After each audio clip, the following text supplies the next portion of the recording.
Out of all the Stephen King adaptations that come out this year, it was not only the best of them, but it ended up becoming one of my favorite horror remakes. Andy Muschietti's half-adaptation of the novel trumps the miniseries by putting a great deal of focus on the kids and the darker themes that surround them more so.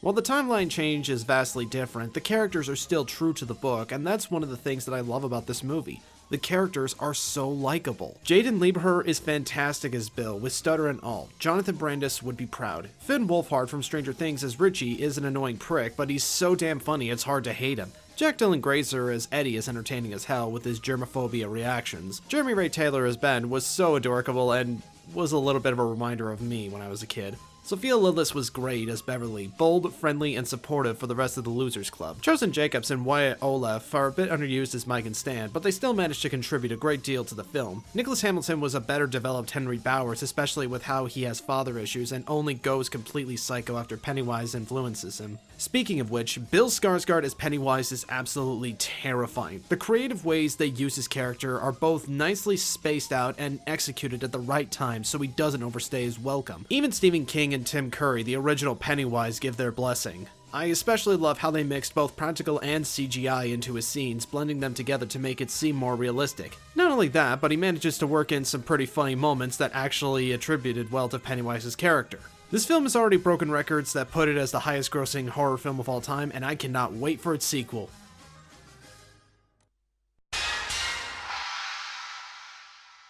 Talk about a film that took me completely by surprise. Greta Gerwig crafts this truly admirable coming-of-age story in a manner that feels more down-to-earth with how honest she makes these characters. A lot of people believe that this is autobiographical despite Gerwig's denial, but I feel like if you're somebody who comes from a Catholic family or experienced one for a good amount of time, you're bound to find something relatable here. Saoirse Ronan and Laura Metcalf as Lady Bird and her mother are absolutely hypnotic to watch. You feel like you're watching an actual mother-daughter relationship unfold before you. They fight constantly, yeah, but they still show a level of respect and attention for each other that makes you recollect about one's relationship with people during their senior year. I may not think it's the best film of the year, as I do have some slight nitpicks here and there, but that isn't taking away from how great this film truly is. If you get a chance, definitely don't miss Lady Bird.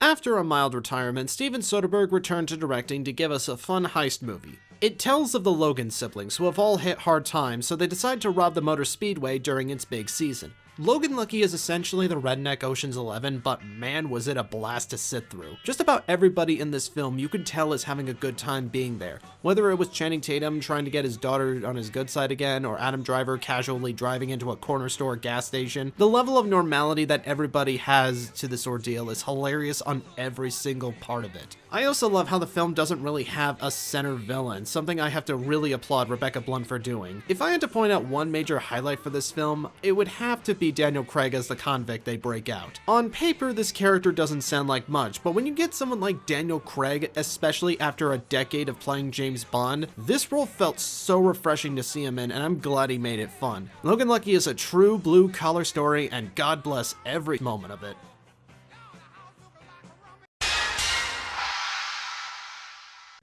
I never really jumped on the hype train with the Planet of the Apes reboot, but after attending the Trilogy Marathon event, my opinion has completely changed. Seeing them all together, you not only feel a stronger sense with the character of Caesar, but you also feel as though you're on this journey with him through the absolute worst. War for the Planet of the Apes isn't the kind of war film where you want there to be big action scenes everywhere. It's a war film in the kind of themes and messages that it brings up throughout. War has torn apart the societies of both mankind and simiankind, and it's seeing those two contrast fight for survival at nearly every turn that really gets to you. Andy Serkis has proven through motion capture that he is an actor that must never be underestimated. His body language, the facial expressions, that look of hope in his eyes, he is Caesar. He is the kind of leader needed to survive that he can't escape from no matter what. Other returning actors from the previous two Planet of the Apes movies are great as ever, and the added humans like Woody Harrelson are really damn solid, but there are two major standouts in this film for me. One being Steve Zahn as Bad Ape, who adds a good deal of humor to the film, but in a way that never ever seems annoying. The other is Amaya Miller, who plays the child version of Nova from the original film, giving room for more motivation and sympathetic moments with Caesar, as well as showcasing sign language acting through her. Honestly, I think it would be really smart if they had just kept it as a trilogy and ended it right here.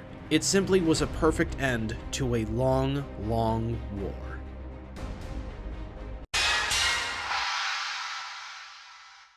Yes, I'm aware that almost everyone has said that this one isn't as good as the first, but I wholeheartedly disagree.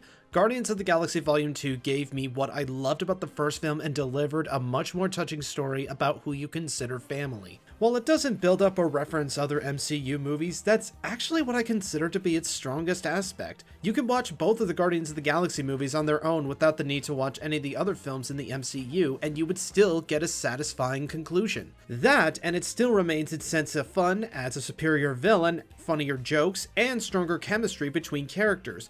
One of the most notable is with Peter and Gamora's romance, as you see the two have grown a little bit closer to each other since the events of the first film. But they don't jump to conclusions like every other superhero romance would. Oh, and also, screw Joker and Harley. Nerds should have a Peter and Gamora romance. Of course, they're not the only ones who get some good character development together, as you got Peter and Ego, Yondu and Rocket, Gamora and Nebula, and even Drax and Mantis, Ego's assistant. I also love the action scenes that they just throw at you. It just really is one of the most spectacular films to look at. And in my opinion, no other action scene this year was better than the scene where Yondu and Rocket are breaking out and Come a Little Bit Closer is playing. Oh my god, that scene is incredible. Also, I gotta give credit to this ending for really hitting home. I mean, that just broke me. Although, not as much as another comic book movie.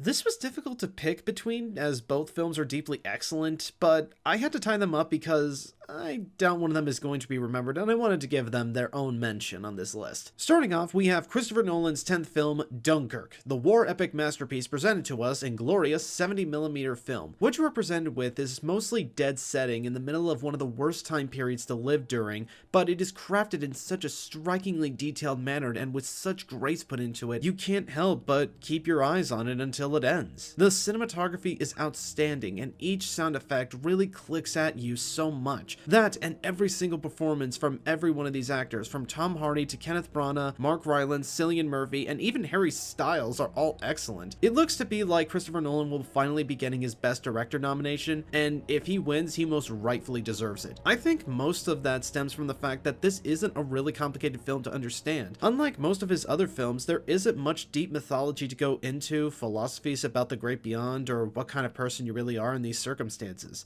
And in all honesty, I think the film actually benefits from that. Detroit, however, is a bit of a different story, as we have a horrible time period where brutality was an expertise you never wanted to witness. Set in the Detroit riot times, we witness a recreation of the Algiers motel murders that occurred when racist cops violently beat and murdered innocent people, thinking there was a sniper. Detroit's level of brutality just triumphs over almost every horror film I've seen in the past few years because of how things gradually get worse and worse.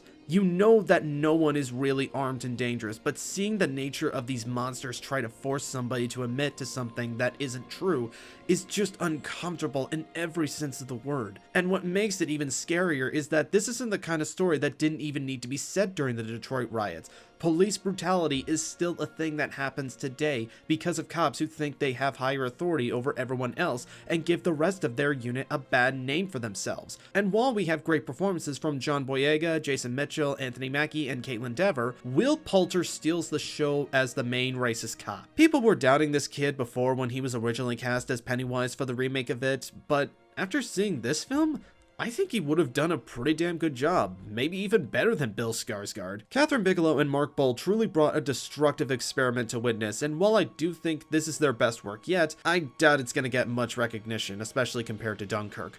Regardless, these are both two films that handled their true events properly and brutally.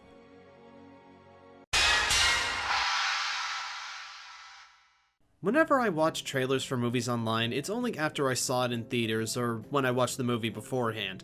This is what I did with Colossal, and all I gotta say is they did a shit job advertising this movie. Colossal is not a dumb chick flick. It's actually a sci-fi dramedy about battling alcoholism and where you are in life, tackling the subject matter of responsibility of oneself as if millions of people depend on it in a very clever and well-written manner. The kaiju that you see in this film are metaphors for how some people may view the person in question. They see them as monsters, even if their actions are unintentional. Nacho Vigalondo delivered one of the most cleverly written films I've seen this year, and with his direction, he really knew how to make the best with what budget he had. I mean, heck, the kaiju effects in this look a lot better than any of the Transformers movies. Anne Hathaway is fantastic as Gloria.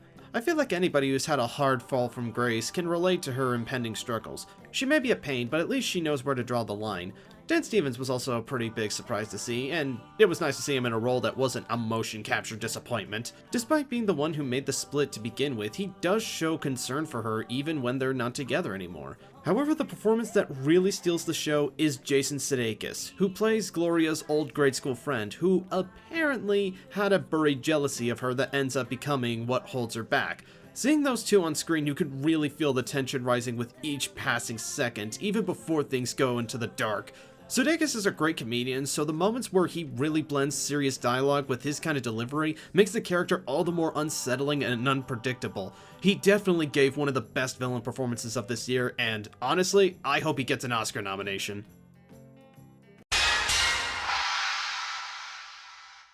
5 years after Seven Psychopaths, Martin McDonagh returns with another film to add to his caliber. We follow the story of Mildred Hayes, the mother of a murdered child whose case was never solved by the police, so she rents out 3 billboards to criticize them about their jobs. If you have seen In Bruges or Seven Psychopaths, then you know that McDonagh is very clever with his darkly written humor, but it's also what helps make these characters seem more human to us. Sometimes things can be very grim, but there's always something to help bring in some light into the drama. Frances McDormand is absolutely fantastic as Mildred. Her dialogue and interactions with the town and her family just feel so natural, right down to the cursing up at the cops and news like someone who has had enough of their bullshit. She dominates this role, and I would say this is her best performance since Fargo. Hopefully her name will be drawn as one of the nominees for Best Actress. Woody Harrelson also has a great part playing the police chief responsible for the case from the start. Lucas Hedges as Mildred's son also adds a sense of reason to Mildred's actions, seeing how the divorce was beginning to tear their family apart to begin with. Peter Dinklage also has a good role as a possible love interest for Mildred. However, the performance that really sells it is Sam Rockwell. His arc in the film is the most life-changing as you watch him evolve from being this common Midwestern racist piece of shit into someone who wants to do something right for once in his life. I've been saying for years that Sam Rockwell has been overdue for an Oscar, and luckily, it looks like that's a big guarantee this year.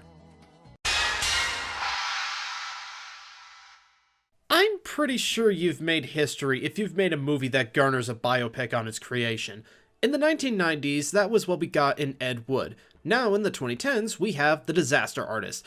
The film is about the making of The Room, and its creator, Tommy Wiseau. If you've never seen The Room, well... I did not hit her. It's not true. It's bullshit. I did not hit her. I did not. Oh, hi, Mark. Yeah, it's about that guy. But the story is mostly done through the perspective of Greg Sestero, who played Mark in The Room, and how the two met. A few people have described this movie as the reverse La La Land, and I totally get where that's coming from. You have the story of someone who got famous for all the wrong reasons, but you're having such a fun time riding through it. James Franco directs and stars in the film as Tommy Wiseau, and I was completely mesmerized. I actually forgot it was James Franco. He completely disappears into Tommy, like we're actually seeing him create The Room for the first time. Dave Franco is also brilliant as Greg Sestero, playing the shy guy who wants to come out of his shell, and it's this eccentric weirdo that brings out the confidence in him. It seems very fitting since Dave and James have a similar upbringing. Sestero is also someone who doesn't get enough credit for what he's done with his friendship with Tommy Wiseau, especially since the film is based on his memoir, so it's nice to see Scott Neustadter and Michael H. Weber, the duo behind 500 Days of Summer and The Fault in Our Stars, show their skills at highlighting those moments nicely. And what I love most about this film is how they humanize everybody, especially Tommy. Yes, he was an asshole, but at the same time, he was passionate to still make this film a reality for both him and Greg. When you see him watch as people laugh, it really breaks your heart seeing him fall apart like that. This film is a true love letter to not only the people who made The Room, but it's also a love letter to the fans who continue to celebrate it to this day as one of those miracles that we never thought we needed until now. And plus, if something like this can exist... You are tearing me apart, Lisa! who's to say that your movie won't get made? I love The Disaster Artist, but I have to give my choice for a movie about filmmaking to this bizarre thing. Brix Repairer is definitely a strange case, because even talking about it too long would spoil the end result of this movie. You really need to go into this knowing as very little as possible for this one. But the best way I can describe it is it's kind of like a mix between American movies, Sesame Street, Star Trek, 10 Cloverfield Lane, and... yeah, that is a pretty strange combination, but trust me, it makes sense if you've seen the movie. If you're a little discouraged by this because it's a Lonely Island production, they're only attached as producers. I have pretty good respect for them letting Dave McCary, Kyle Mooney, and Kevin Costello stay true to their vision. Out of all the people to really praise, Kyle Mooney is what really shines through. His antics of trying to continue a story and how he gets other people involved with it is darkly comedic, but at the same time really charming. It really does attract itself to the filmmaker in all of us and how we could end up one day making films about our TV shows that we grew up and appreciated over the years. Mooney just captures that excitement all too well, and I'm hoping to see him get a nomination for Best Original Screenplay. I also love the chemistry he shares with the rest of the cast, including George Lindenberg Jr. and Greg Kinnear, who really leave a strong impression on you after you're done. Hell, even Mark Hamill appears in the movie, and if that doesn't convince you to go watch this movie, then I don't know what will. If you're an ambitious filmmaker and you're looking for some inspiration, then there's no reason that you shouldn't have seen this already.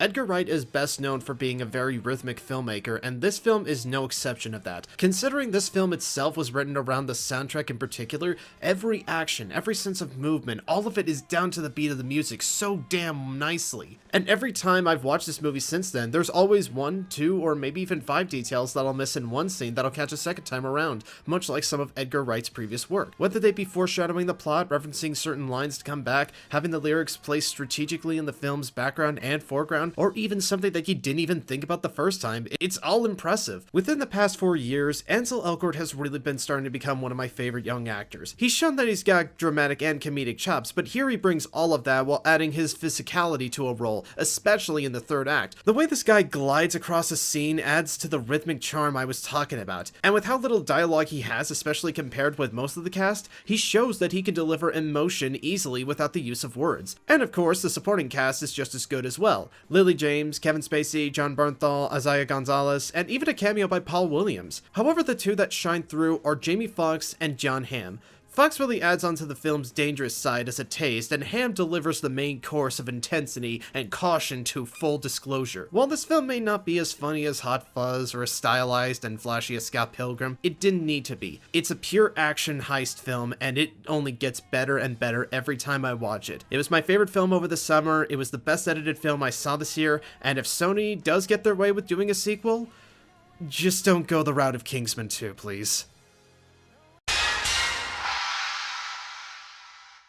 I guarantee you that whether or not you liked this film, if you're a film buff, you're bound to be talking about this movie. As for me, I'm part of the side that loves it. Blade Runner 2049 is a film that is the truest example of how to do a sequel right. What amazes me the most in this film is the attention to detail and how Denis Villeneuve handles this with such grace and dignity. Nothing about the world of Blade Runner was changed to update it with the popular or former trends in real life. It changes in the way you would expect the world of Blade Runner to evolve, by continuing to stick with what was set in this particular future. Atari and Coke, for example, are the advertising kings. Joy is still a product thing. And the trouble with replicants has become more out of hand since the fall of the Turpel corporations. I also love the new philosophies that they established, such as whether or not replicants can believe in destiny or fate, and whether or not they have a set future for themselves away from the cities hunting them. Ryan Gosling really delivers an interesting performance in this role. His beliefs and sense of intelligence are always questioned by both him and the people around him,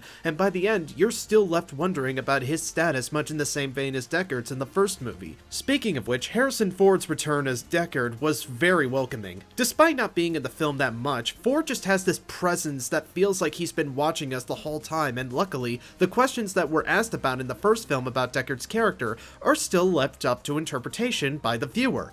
Thank you for that! The scope of this film is also just astounding. The cinematography by Roger Deakins and the score by Hans Zimmer just brings together this epic aura to it that feels triumphant in every breath it takes. This truly was an epic in the making, and I am so glad that we live in an era where we still have smart and intriguing sci-fi classics such as this still being put in theaters. Thank you for that, Denis Villeneuve, and I look forward to your Dune movie. I had to think about this long and hard, and here's my conclusion. Logan is my favorite superhero movie. No joke. As the finale to both the Wolverine trilogy and Hugh Jackman's time as the character, James Mangold doesn't make it the typical superhero movie that the X-Men films have been known for. It's a western and a family road film with elements of sci-fi sprinkled in, but it doesn't overshadow the true elements of the story or ruin the tone it creates. The cinematography by John Matheson, who also worked on X-Men First Class, captures such dynamic and captivating images that you can't help but feel as exhausted as Logan. Hugh Jackman and Patrick Stewart have never been better in any other X-Men film, or any film for that matter. They've both reached a point where they're no longer in their prime, and they're the last of a bygone era, so the fatigue is constantly present within them. The banter between these two is where you see the father-son relationship fully realized, and it only makes it all the more heartbreaking by the end. Same with Logan and Laura's relationship as father and daughter. Daphne King gave easily the best performance in the whole movie, and one worthy of an Oscar nomination. It's that good. She's an animal created by science, but she regains some form of that humanity as she travels with Logan and Charles. When the film was coming to an end and she calls Logan daddy for the first time, I was in tears seeing this child break. This was a fitting end to Hugh Jackman's legacy as the Claude Canadian, and it's been quite a fun ride. Thank you for the memories, Hugh.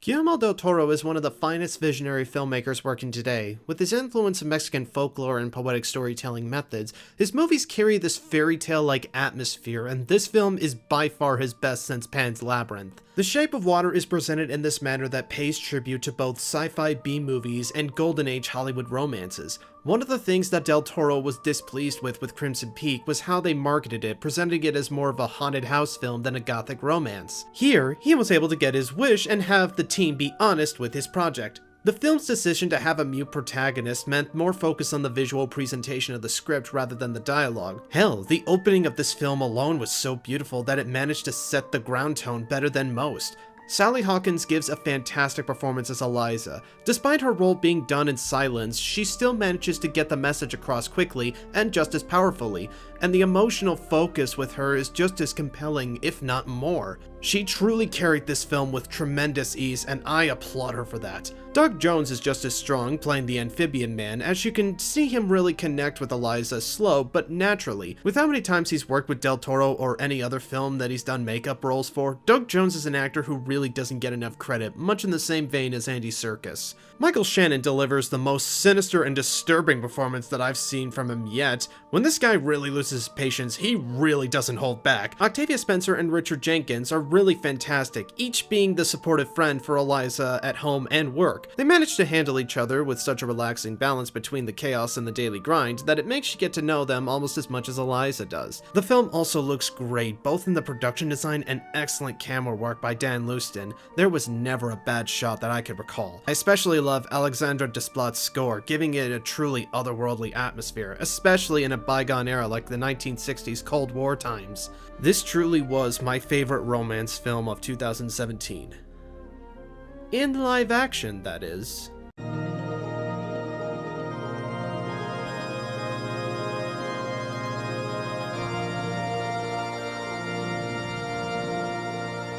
Yes, at the top of my list is Your Name, aka Kimi no Na wa, the highest grossing anime film of all time. I will tell you right now, this film not only deserves the praise it's been getting, but considering the time it came out, it was refreshingly needed. You see, if you hadn't been paying attention, 2017 had one of the weakest lineups for animated movies I had ever seen. There were a few good films, don't get me wrong, but they weren't enough to really impress me, and just about every other film that I saw either had me disappointed or pissed off. Your Name was not only the best animated movie I saw this year, but it was the only animated movie I saw in theaters twice. Makoto Shinkai delivered one of the most surprisingly heartfelt and relatable romances that I've seen on screen in a long time. Everything about this film, from the animation to the characters, it just hits those notes that both click in with anime high school tropes and the nostalgia of really getting to know someone who you finally realize you love. It's also one of those body swap movies that doesn't make those awkward moments as cringeworthy and makes them really funny too. Not only that, but how they incorporate different genres such as sci-fi and explain the body swap is deeply fascinating, and I was always kept in interest by that. Taki and Mihatsu have this relationship that, while does hit the usual tropes of high school anime romances, the way they present them about had me laughing, worried, sassy, and crying in ways a movie should make you feel. Even if they weren't on screen, you still felt this connection they had with one another that felt genuine, like a pen pal you had long ago. And the music is absolutely fantastic. Not a single tune in this film was underwhelming. Even if you're someone who isn't interested in anime or don't have fond memories of your first real romance, I would still say that this is a film you should check out as soon as possible. Oh, you're probably wondering what are my thoughts about the upcoming live-action remake? Well, if you must know, I think it's a really stupid idea, especially when the source material is hardly a couple years old. I heard that Makoto Shinkai is said to have some involvement with it, mostly because he was unsatisfied with this movie. Don't exactly remember, but I'm just getting tired of Hollywood feeling the need to remake animation into live action. Until then, I'm going to be like every other real fan of animation and continue to watch the masterpiece in all of its 2D glory. There's one thing I'm certain of. If we see each other, we'll definitely know right away. I wanted to tell you that wherever you are in the world, I swear that I'll find you again, no matter what. Who are you? Who are you? Can I ask you your name?